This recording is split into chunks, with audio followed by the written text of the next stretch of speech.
Hello and welcome back to the Kazan Free State, under the Kazan Advisory Council. Yes, still. We will start out with the slate merchants. The journey back to Seguro was an easy one for the candidates. After a full tour of the country, they were now back at the capital, and yet despite some of the dust of the Wing Alec strike settling, they were still welcomed by a population annoyed by yet another scandal in what had proved to be a sad year for the Kazan capital.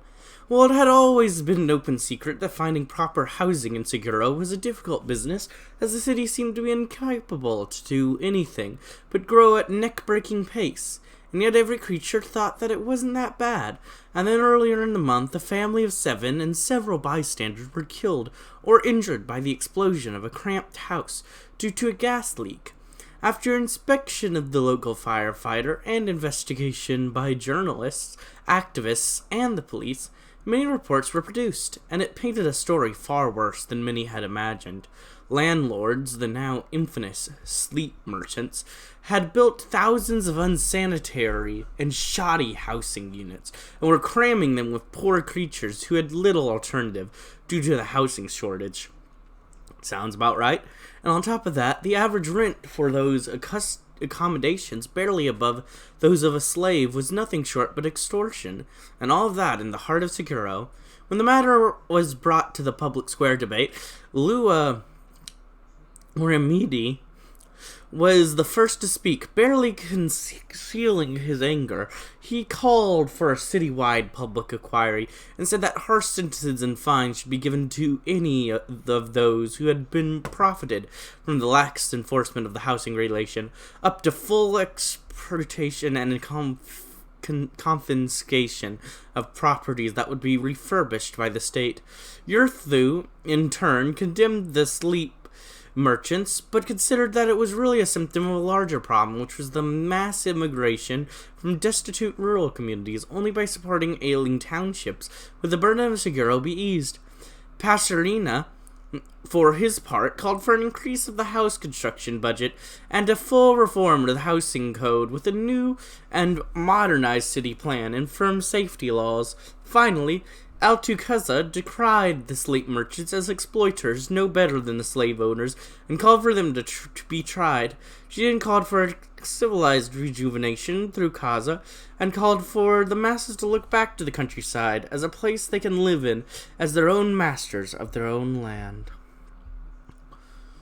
Woo! Altu! Go Altu! Woo! Woo! Woo! Woo! Go Altu! Yeah.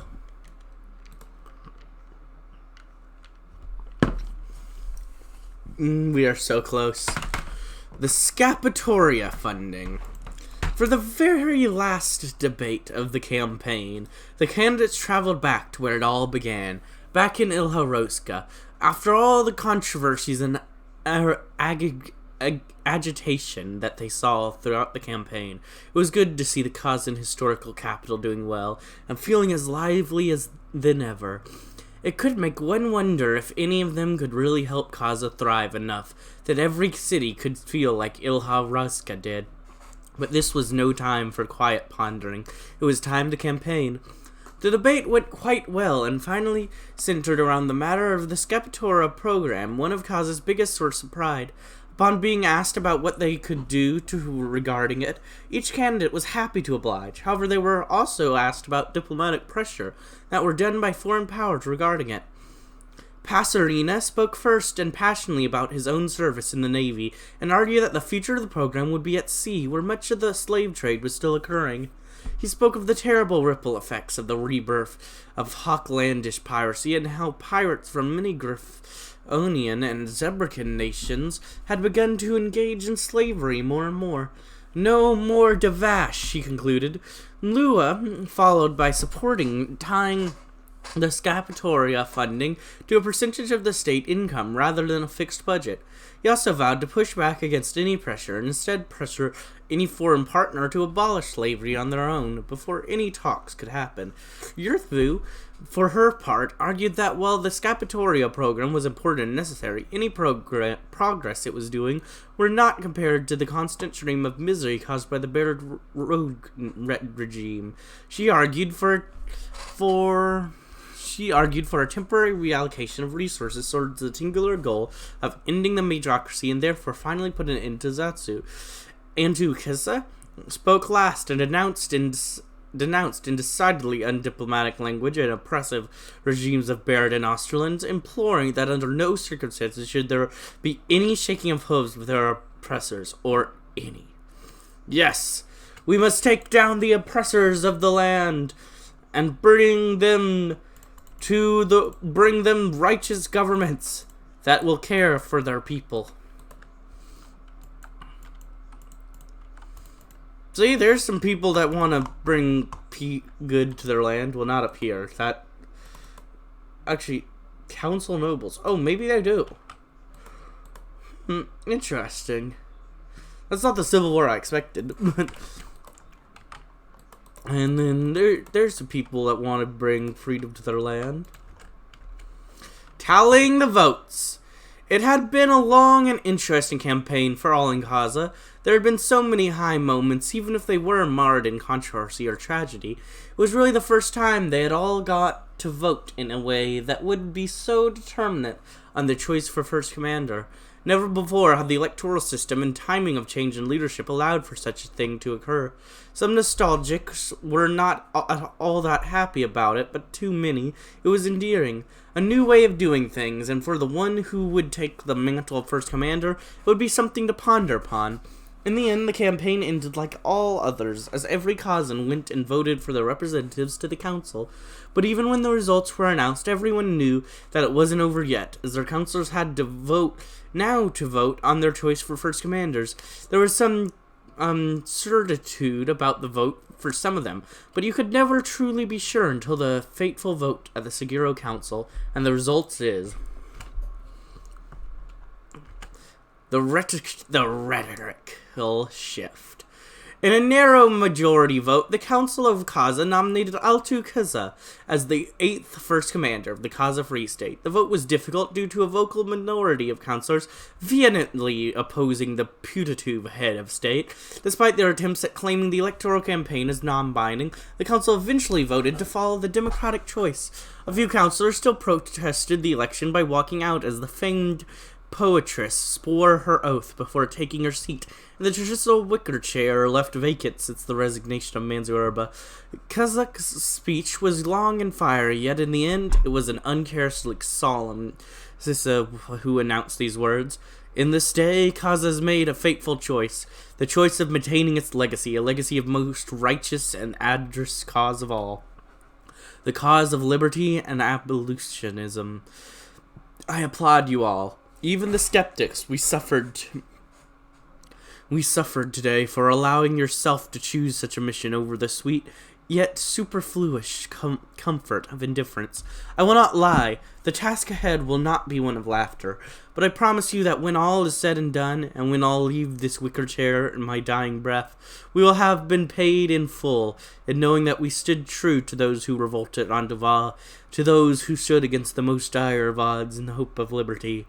I see many, even within the venerable house, who look away in fear. But as I say this, do not look away, citizens of Kasa, for we are all looking down set for us by the likes of Akizku and Sonora.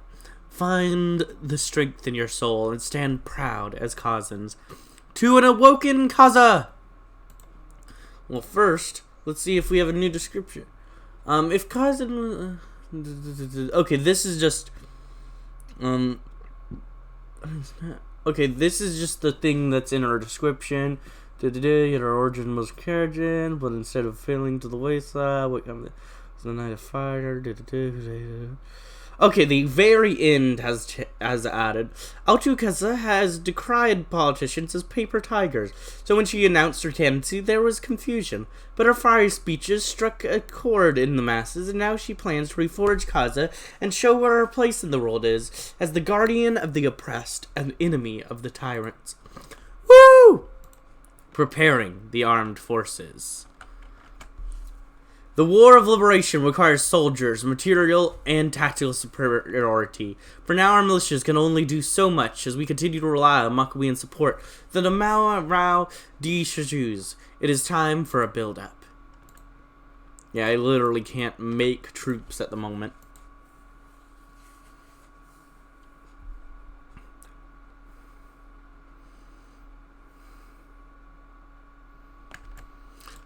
The Legend of Texoit.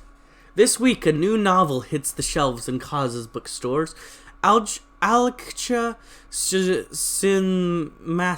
an exiled Griffiths poetess living in Fireport, tells the tale of Texoit, a Griffin Kazakh living during the era of the founding of the Free Cities. The opening of the book reads like a series of short stories about Texoit, daring adventures, and the meeting of a whole gallery of plucky characters and ties into some Griffinist folk tales. The stories do build up to something greater as the threat of an alliance between the Griffian warlord and the Prince of Cydia looms. The final short story climax as during a flying race, Texoit badly loses, but finally finds the strength to make one last push. Speeding up exponentially, he finally hits a critical speed, causing an explosion of light and projecting a rainbow ring over Tiefbrunnen. The rainbow wave was able to be seen from all corners of Griffiths. Zebrica continues the story as a more serious political tale, but still full of humor as Texoit finds himself the unlikely leader of the Free Cities in their struggle against the Prince of Cydia and his Griffin goons. Eventually, he overcomes them, defeat them at a decisive battle in Camafu. The warlord is vanquished, but the Prince of Cydia flees. Texoit chases him right to Salt Island, where he finally catches the evil prince, to promptly give his bottom a good literal kickin'. The novel ends on a sad but hopeful note. It explained that the old Texoit died happily with his friends, and that as soon as he died, the spirit of alliance among the free cities quickly died. Yet his spirit lived on, as his friends promised to one another that he would remain in their heart, just as the spirit of friendship would endure in the heart of Griffinesses. Only once that spirit triumphed would Griffiths be truly free and peaceful again. The book is already a smash hit despite some criticism over its historicity and plot points being borrowed from well-known tale, such as the flying maneuver. Yet, the Griffinish exiles absolutely adore it, considering how rarely native figures are mentioned in any media, let alone focusing on them. An entertaining read. Nice. I'm glad to hear it.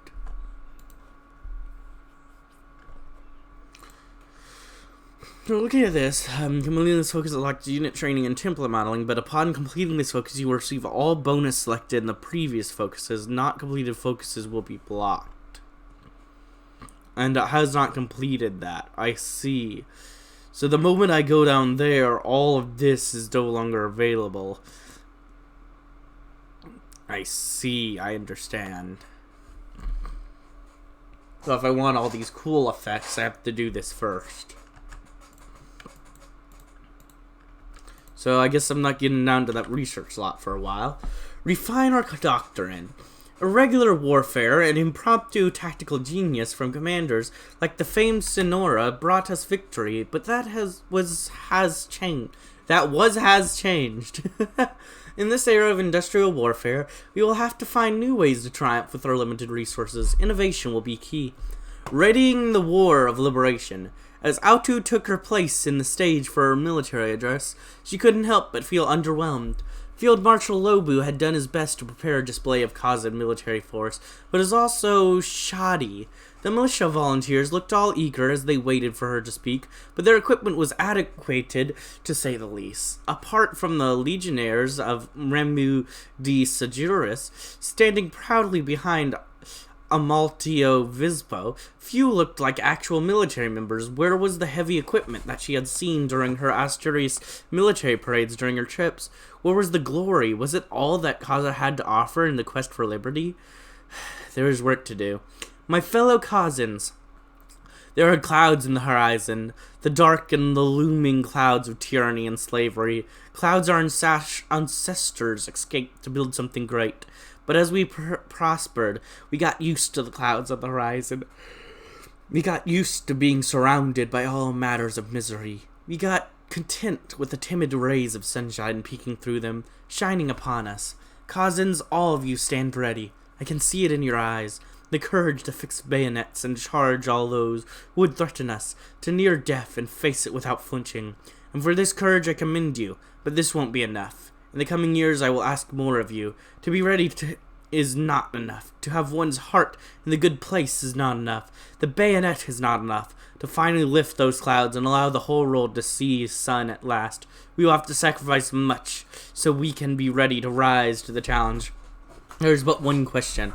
Are you willing? Are you up to the task of fighting for liberty and buried in Osterland and Griffiths at home or elsewhere? What say you? Silence fell on the field until a soldier rolled his rifle and cried out, "Liberty!" Then another and another until all in the field chanted in Kazan war cry, "Liberty! Liberty! Liberty!" Let the sun shine through the road. Woo! I still can't use this army experience for anything.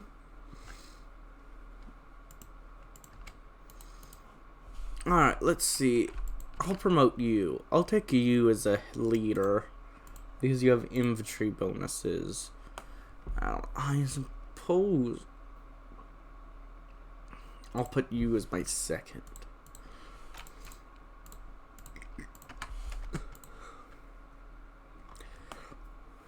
Alright. Now, first thing I'm going to get is just this silent work deer, so I can get more political power to counteract that Azatsu.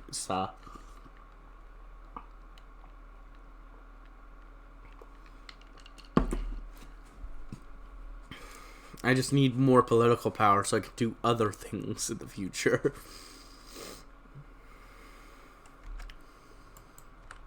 Raid from the buried. We have to try. Let me get my troops over.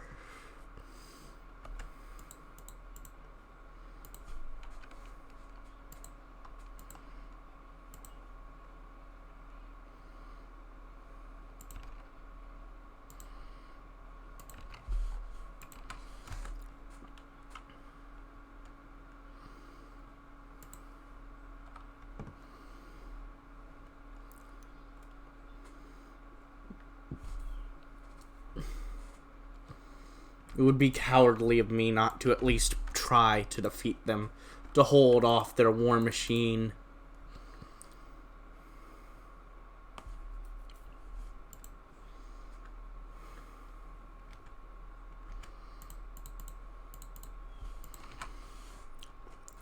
The Great Reorganization. To transition... Oh, actually, let me read this a bit. From Raid from Barrett. It seems the friends of Barrett are not content to confine their activities to within their corrupted lands, and have chosen to launch an attack against us. Forces loyal to the Pinkyarchy have crossed into our territory, intent on ransacking the countryside and sealing anything not nailed down. What should we do? And now, great reorganization to transition from old and inadequate systems to take great effort.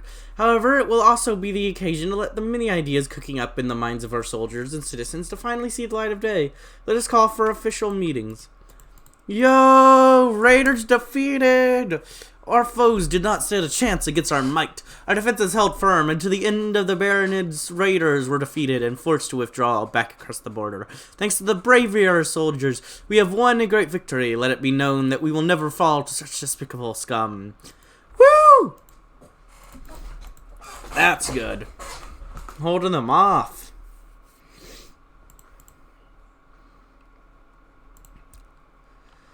Alright, failure to complete this focus before warning the National Guard will result in your initial army being disbanded. Upon completing focus, gets division defense, division attack. Solutions for lack special recruitment decisions.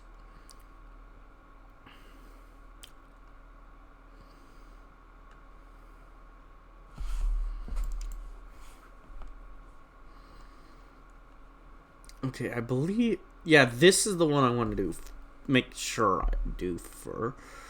I mean, I need all of these because they just... Upon completion of that.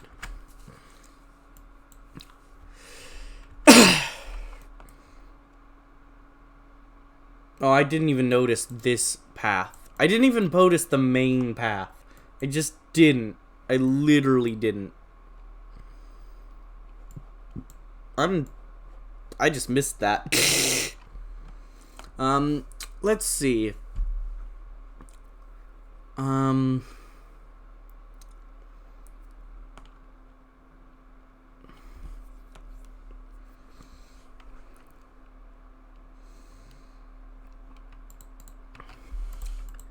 Persuade the Equestria. A large majority of advisory councils made of older, more experienced politicians. While their wisdom is useful, it seems they have lost the plot. If Altu is to proceed with her plans, she needs their support, however. They need to know how and why she was voted in, and that is her way, or the highway. But we're going to ignore the naive. These older politicians are spineless and pathetic lot. Altu does not have the precious commodity of time to tend to their ridiculous needs. We have a word of plan. People deliberate. She will not offer them her attention. The gold soldier. Askeek! The sergeant bellowed in his face. What did you do, you half-wit? Why are 5th Company's machine guns out of order? Because if the enemy equipment is non-functional, it cannot be used against you. Hezek explained, saluting his sergeant and smiling widely as he quoted General Labu. And 5th Company was to be our opponent in this exercise. He continued, the sergeant about to blow a gasket. You absolute nitwit. I will have you scrubbing floors until you are nothing but a stripy rag. Drop down and start giving me push-ups. Do not stop until I order you to. Yes, Sergeant. Hasek obeyed, instantly dropping down and beginning to do his push-ups, not stopping. Though he did look up, when he heard the sergeant yell, General! Looking to his side, he saw how none other than General Labu had approached, the sergeant stiffly saluting him. So tell me, Sergeant, were 5th Company's machine guns sabotaged? The general asked. Yes, sir. Yes, sir, the sergeant replied. Private Heskey was on maintenance duty, and he removed the firing pins from the weapons. Interesting. Now tell me, were the troops informed this was a live fire exercise, that all intents and purposes should be treated as a war? Yes, sir. Sir, yes, sir. I see. The general pursued her lips and looked down to Hessex, who saluted him with the one hoof, before going back to his push-ups. Come with me, Private. I have some questions. Sir, yes, sir. I will be with you the moment the sergeant says I am done here. Hezek replied enthusiastically, leaving General Lobo to raise an eyebrow and the sergeant to face Hoof in silence behind him. Just stop and go with the general. Okay. New general. Hezek. Not much description. You were born the 30th of 983. You're a visitor from another dimension, which could mean, like, fans, art, or other things.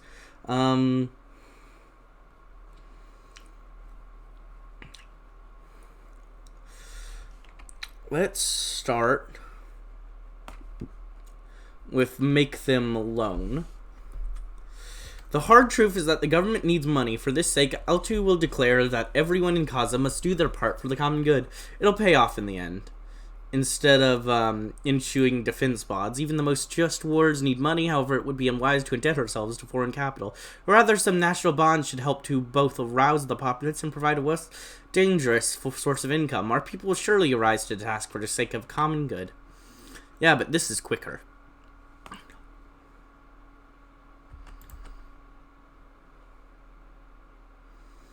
And though I do want, it's just for 108 days.